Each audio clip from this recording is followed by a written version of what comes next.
In this video, I want to talk about Google Trends and what you can use it for. And you can find Google Trends at google.com/trends. Now, Google Trends is a great way to analyze crowd behavior and to see what people are searching for at any particular given time over an extended period. Let me just give you an example. Let's use a search term like X Factor, the talent TV show. Let's click on Search Trends. Now you can see that the pattern developed here is fairly consistent.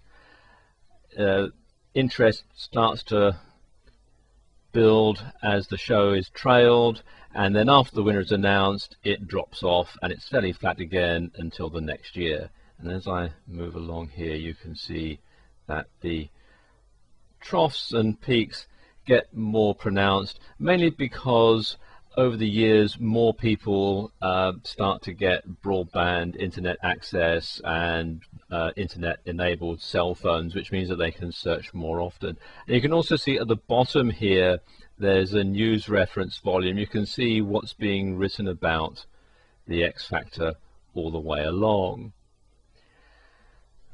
And you can drill down here by region as well, because let's say we look at the UK, where the X Factor has been running for many years,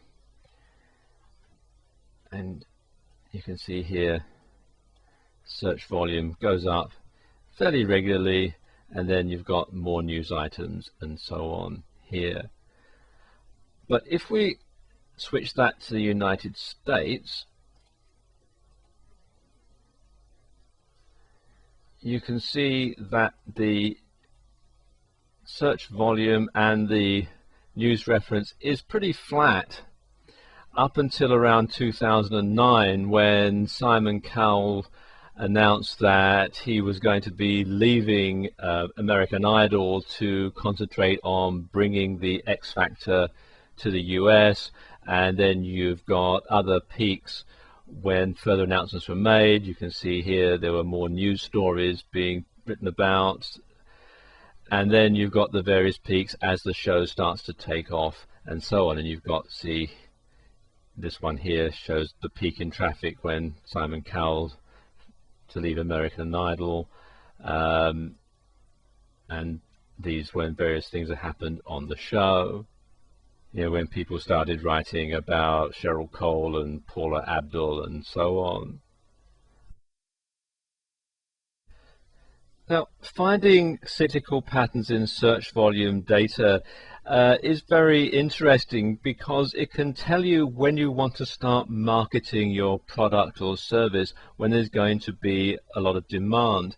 And you can also use Google Trends to search for more than one item at a time, and I'm sort of demonstrating both here. We've got 5 search terms: gifts, flowers, chocolate, fireworks, and costume. And you can find that flowers sort of peaks around Valentine's Day. Fireworks tends to peak in the middle of the summer, mainly because the 4th of July in America gets a lot of searches and lots of airplay, lots of news. Costumes again tends to peak around Halloween, because countries like America, Ireland, Britain, Germany have Halloween parties and people dress up in fancy costumes and so on. But you can also use this to analyze trends and show where your product or service might be better aimed at a specific place at specific times of the year. Now, let's say we change this. Let's say I look at the search volumes for India, for example. We can see, if I just scroll down here, that the pattern for flowers, it goes up a bit at the beginning of every year, as do gifts.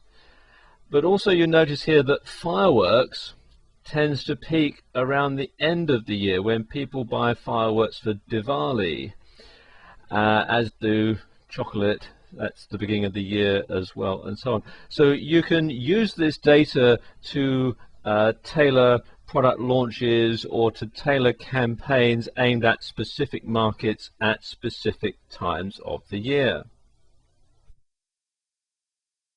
Have you ever wondered how popular something is compared to something else?